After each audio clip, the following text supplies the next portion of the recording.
ایک یہودی سے حضرت علی المرتضیٰ رضی اللہ تعالی عنہ کا بحث مباحثہ ہوا۔ یہودی نے حضرت موسیٰ علیہ السلام اور حضرت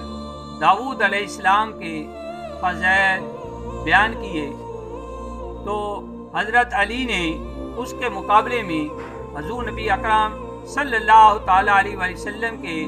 فضائل بیان کیے۔ یہودی نے حضرت داؤد علیہ السلام کے فضائل بیان کرتے ہوئے کہا کہ جب حضرت داؤد علیہ السلام اللہ کے خوف سے روتے تھے تو پہاڑ حرکت میں آ جاتے تھے، تو اس کے مقابلے میں حضرت علی نے فرمایا حضرت داؤد علیہ السلام کی یہ فضیلت درست ہے، مگر حضور نبی اکرم صلی اللہ تعالیٰ علیہ وسلم ان سے بڑھ کر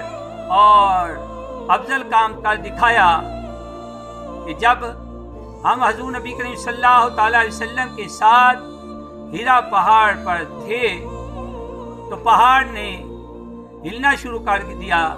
حرکت میں آ گیا۔ حضور نبی اکرم صلی اللہ تعالی وسلم نے فرمایا کہ تو ٹھہر جا، تجھ پر ایک نبی، دوسرا صدیق اور تیسرا شہید کھڑا ہے۔ سبحان اللہ۔